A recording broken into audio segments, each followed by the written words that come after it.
Hey everyone, and welcome to Already Cancelled. I am Peter, that is Connor, and we are going to talk about Star Trek, the original series, Season 1, Episode 28.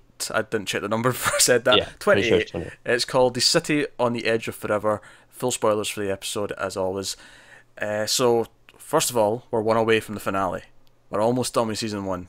That's big. Yeah, we're doing pretty well here. Epic.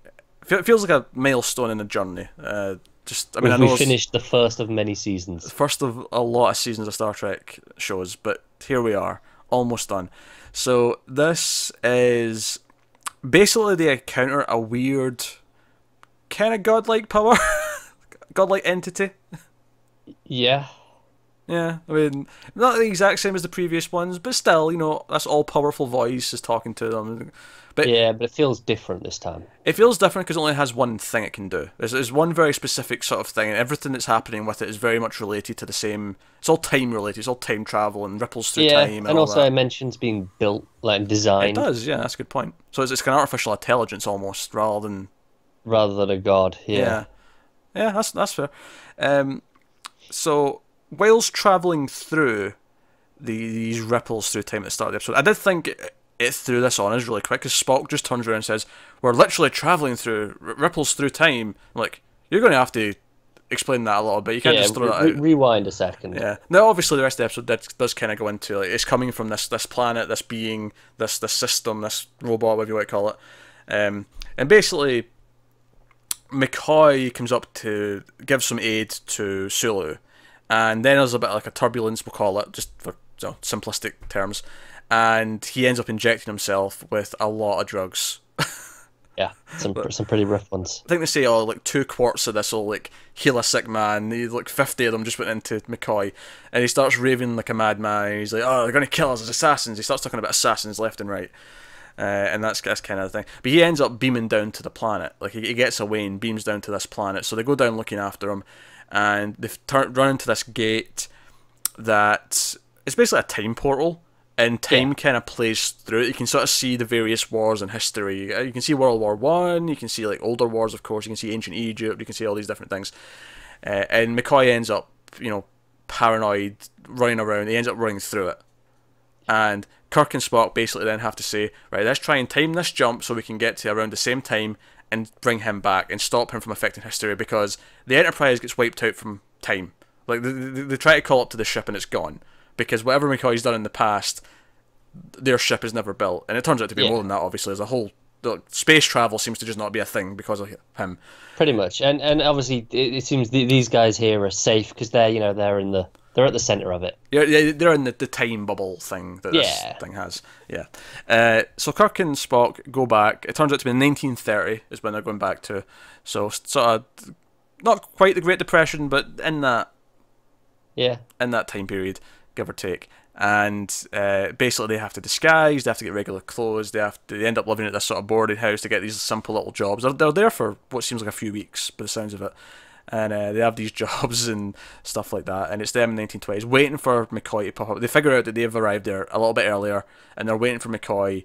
And then, of course, a big part of the plot is that Kirk kind of falls for this woman, Edith Keeler, who they end up working for. And we get really sci-fi. This is a big concept, big idea episode because ultimately they find out that McCoy. At first, they just find out there's two possible futures: one where she lives and one where she dies. And of course, as soon as they said that, the one where she dies is the proper one, and they're going to have to Yeah. let it happen. And Kirk has feelings for her, and that's like the big. And we've seen this done in other things as well, of course, since then. But it's a big sci-fi idea that he has to let her die, otherwise the entire future is going to change, including a lot of bad things. But I mean, to put it blunt, the Nazis won World War Two. Is the first big thing. Do you know Really. what? I don't think this episode has a lot of messaging, so to speak. Other than we The- can't let Nazis win. Yeah. Right, right. But I thought it was really interesting at that point in particular. The reason that they won is because she was pushing so hard for peace that while the peace talks were going on and prolonging the war, I think that's a very good point, yeah. the Germans carried on working and won. So it was like the idea that, sometimes Peace, peace. I think it's basically saying peace has to be mutual. Like if Yeah, there's an opposing side, you can't just sit and let it happen. Like peace isn't going to, and it's like Spock says, she had the right ideas just at the wrong time. Like we have to we have to go forward to a point where peace is actually because even nowadays peace isn't just completely possible. You can't be a complete pacifist. There's still threats in the world that have to be taken care of. But the idea is that eventually peace is hopefully the option that we can take. Exactly, but it was kind of like it was them saying no, bombing them and stopping them was the right choice. Even if you go, oh, maybe we should have had peace more, in a different way. Yeah, sometimes the other side just isn't going to listen to it. Like you don't have an option. Right, exactly. And I think that's saying. Do you know what I think that's saying? I think that's maybe answering critics. I'm not sure if they did say this at the time, but I imagine that maybe this was like a message to critics. Yeah, you're saying that we're being unfeasible with all these hopes and ideals that we put in this show. That we're saying there's a time in the future when we don't have to fight with each other, and there's a time that we, this optimistic take. And there's maybe critics saying, oh, this is too optimistic. This is unrealistic. We can't have this. And we're saying, no, yeah, we understand that right now this is kind of unfeasible, but the point is that if you have an ideal to hope for, to strive to, then things will get better along the way. They're acknowledging that sometimes you need to do the bad things in order to secure peace for the future. Yes. Essentially, yeah. Yeah, it's actually kind of a nice self-referential sort of understanding of their own concept in a weird way. Right, I thought it was interesting how it was just a small thing, but it seemed like it was kind of a really major theme and topic that it kind of touched upon. And I think, that actually, I don't even think it's a small thing when you think about it, because the episode ends with Kirk, because McCoy eventually comes back and he kind of snaps out of it, and he's kind of sick still. He's kind of getting over the effects, and he ends up being taken care of by her. They don't know that he's ran into her, and she's sort of nursing him back to health. And he ends up running into Spock in the street, and Kirk's with her, and she steps out onto the road, there's a car coming, and Kirk turns around like he might go and try and save her, and McCoy makes the same move. He's like, oh, we need to jump in and stop her from dying. But he, of course, doesn't know that her death will bring about, the future they know. He doesn't know all this information. He's a doctor. He has to save people. Exactly.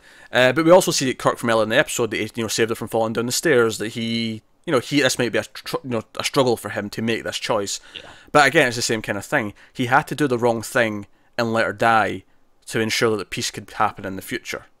Yeah, you're right.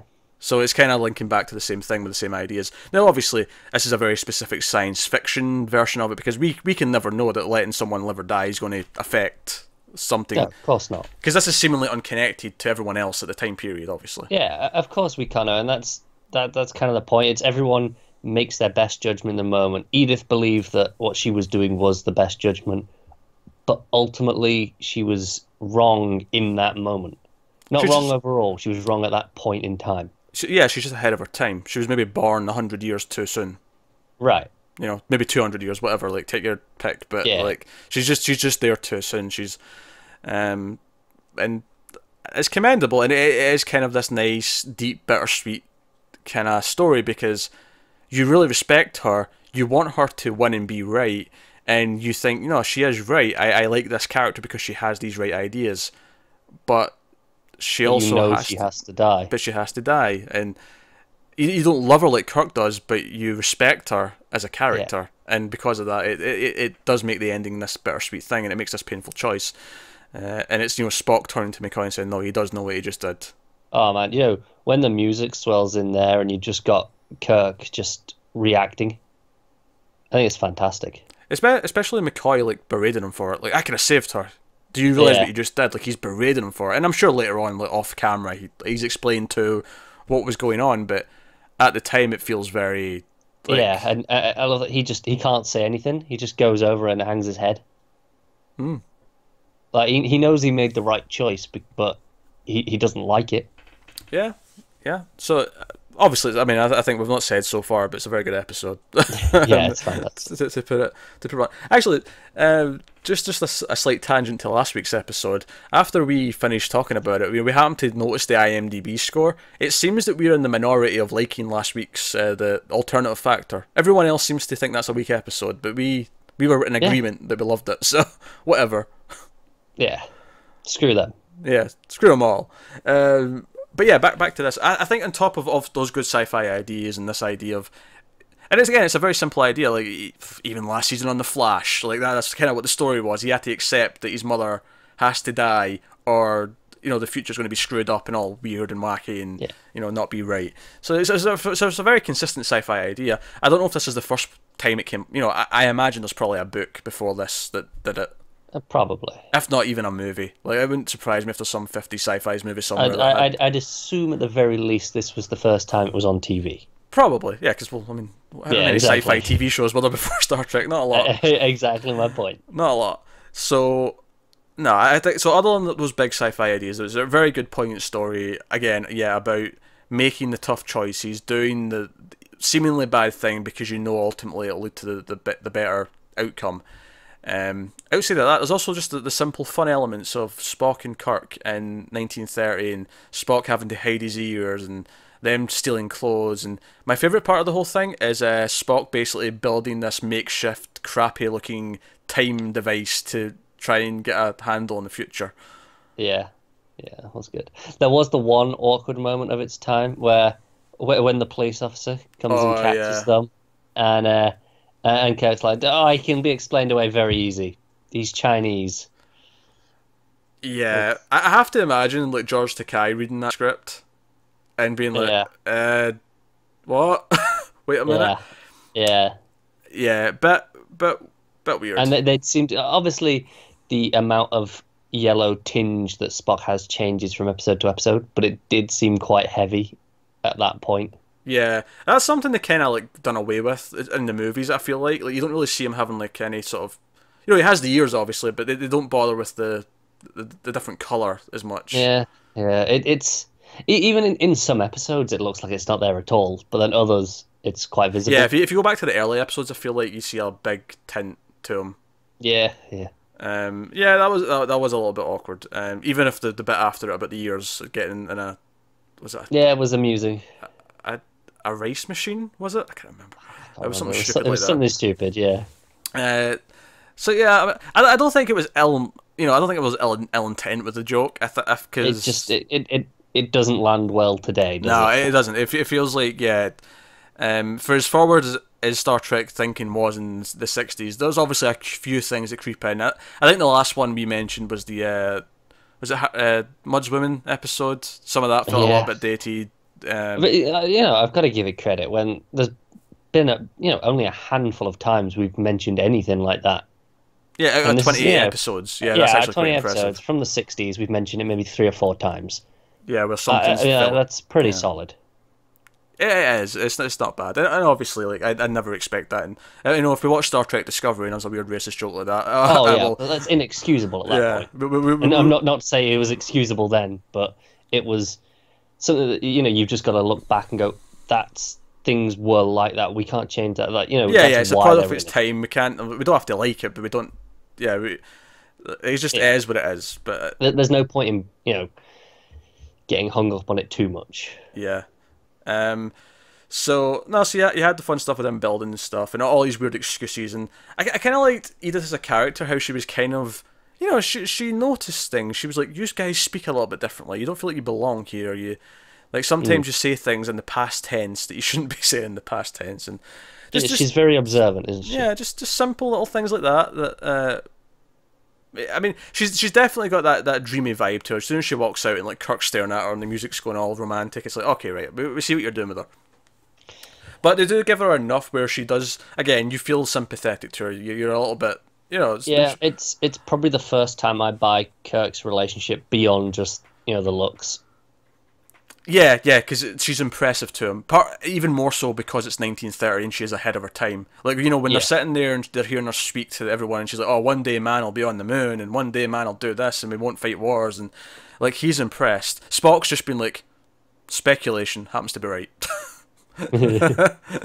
That's basically his attitude, where he's like, no, she despite her surroundings, despite what the status quo was, she could see something better. She was a dreamer. Kirk sees the optimism, and he can't help but like that. Exactly, and we can't help but like that as well, because it's because she's dreaming of things that some of which have happened. Which is actually really really funny. Actually, even at the time of the show being made, like, man wasn't on the moon yet. Like, That was another couple No, of years. it was a couple of years. It was, you know, they were working towards it quite publicly Yeah, at that it'd been point. in space, sure. Like it was obviously a thing. It was a popular news topic at the time. I'm Yeah, sure when it was, when this was airing on the news. I'm sure there was regular updates about NASA and yeah, Apollo and whatever they were doing. Um, but like it hadn't happened yet. So even at the time, this was like this optimistic. Oh, we're going to do it. yeah. It Yeah, was like, you it's know, going to happen. it was a case of going, hey, look, we haven't done it yet, but no one doubts that we're going to, Yeah, it's going and to they happen. did. Um, unless you're someone who believes that Stanley Kubrick filmed it. Which Yeah, I'm not gonna lie, bits. I love that theory. I don't believe it, but I love the idea of Kubrick in like a secret base somewhere filming the moon landing. No, I know. I just. Do you know what annoys me most about that whole Oh god. conspiracy? Like the whole point of that race against the Russians, and you really think that if there was any chance it wasn't real, the Russians wouldn't have gone, "Hey, you didn't do that." That is fair. My usual comeback for it is of all the like NASA, do you know how many people are employed at NASA and how many people are employed in building all the parts of that rocket and the ship and every like there's too many people involved with this being achieved for it to be a conspiracy. It's Do you just know what? I love the part of that conspiracy that says, "No, no, no, no. All those people were involved. They all built it, but they didn't know. Only the higher ups knew." And then Kubrick went and did his thing elsewhere. They all still built that rocket and launched it into space. it's a lot of money to spend on a hoax if I they actually know. built something and Yeah, I then know. didn't do it. I Exactly. there's a lot of good scientific reasons as well. Like some people like to throw back things like, oh, the flag doesn't move the right way or it moves too much or various other things. In every single one of them, there's a scientific reason. Every single. Yeah. Every single one. Stephen Fry on QI, which is a great show about things like this, basically just went through every single common complaint or just hoax theory and went, nope, And this is because of this. destroys it. This is Yeah. because of that. This is because of this. And there you go. But there's a surprising amount of people who believe the moon landing never happened, which is Yeah, but I mean, in the Facebook group, someone posted the other day about someone who doesn't believe that planes actually fly. So the world is full of morons. you can check that yourself. No, no, no, no. Get a cheap flight. I, You can I go think check it. I think it was James in the Facebook group posted this. It was a big, long post that he'd taken a screenshot of, and it was basically someone going, "Planes are a scam. I don't know anyone who's ever actually flown in a plane. Anyone who says they have been paid to say that they have." And it was just like, what are you talking about? For the record, I've been on a plane, and if the airline companies want to send me a check for saying that, then you know what? Go on, I'll take it. But no, no. It's just, here it is. Yeah, don't believe in all spare travel. It's a hoax along with spaceflight. How can something weighing 70 tons stay in the air? Birds fly because they weigh very little. Chickens don't fly because they weigh a lot. And a simple airplane weighs significantly more than a There are chicken. birds that are heavier than chickens that fly. I know. Have you seen the size of like a falcon or something Here like you go. that? People who say they have been in planes are just shills for the government who use small drones, brackets, that weigh less than chickens, to spray chemical trails everywhere. Those drones only look like they are very high because they are so small. Right, you realise this is someone taking the piss. This is a joke. This I don't- has to be no, a joke. No, I don't think it is. I think that's the sad part. I believe there are people out there that are that monumentally stupid. No, this isn't stupidity. This is honestly mental illness. You should seek help. This is not stupidity. This is you need to see a therapist and work out your issues. There's something wrong. And I mean that sincerely. I'm not even cracking a joke. There's something wrong. Yeah. Get help. Get professional help. There's something wrong. Do you want to get back to Star Trek? I do want to get back to Star Trek. I just want one final point about this stupid plane hoax nonsense, though, is at least with space travel, there's so few people who have actually done it. I at least get why there's some people who are skeptical. Yeah. But planes, like, You can go buy a ticket and go on it yourself if you really want to prove it. you can do that in very short notice. Very short notice. You can just go And do it. and you can get some pretty cheap flights if you're not going very far. Yeah, get a round trip. Just come home the same day. Easy. Yeah. Like, it's not... Get a small flight. Like, God damn it. It's so stupid. Anyway, yeah, Star Trek. What else have we not spoken about in this episode? It was a really good one. It was really good, actually. Yeah. No, I thought the music was fantastic. This episode, I think there was actually a lot of new cues. A lot of the romantic stuff was quite new. Was it? There was a couple of new ones. It At seemed least. familiar to me, but yeah, maybe it was just sort of playing in the same themes. And Yeah, it was similar. I tell you what really was cracking me up. There's I can't remember the moment it played, but there's a sting that Star Trek likes to do when something shocking happens. Like something shocks the characters. Like, Yeah. that's not it, but like it's the Star Trek sting. Yeah. But when it happened at this, it really stuck out to me. Not necessarily in a bad way or even a good way. It just stuck out to me. Like, it was just really prominent because the revelation at the time was just like insane. It was like, I think it was. I don't remember it, I'll be honest. It may have been when Kirk realised that she had to die or something like that. But it was like it was one of those things. It was just it didn't hit the moment. Oh right? no, I know what it was. It was when they found out the ship didn't exist anymore. It's when they tried to call back up, yeah. and the Guardian said, "Yeah, you've been erased from the timeline." And it's just like, and it just close up of Kirk acting shocked with a sting. It just cracked me up. But no, and even the creepy Star Trek score.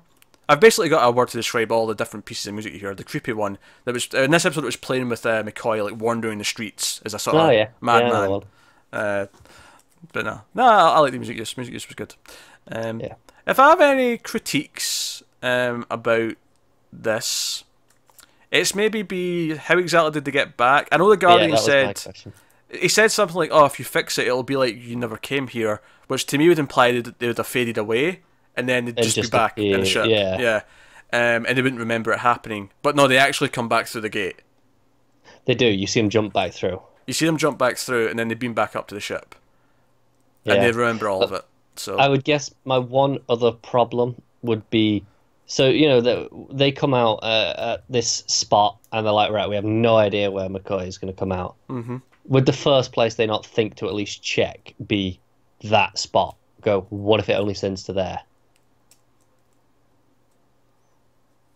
Because it kind of seems to be. I mean, it looks very similar where he comes out to me. Yeah, but they're not on Earth, so. Oh, you mean once they get back, they're like, right, okay. Yeah, once they're in 1930, why not go back to that same spot and it'll come out in the same place? Yeah. That's a good question. Because they're questioning where it'll come out, and I mean, I get it's a fair question because he could come out anywhere. I actually do have another complaint. So Spock and Kirk decide they're going to go back. They're going to go back and try and bring McCoy. Right, I'm fine, good plan.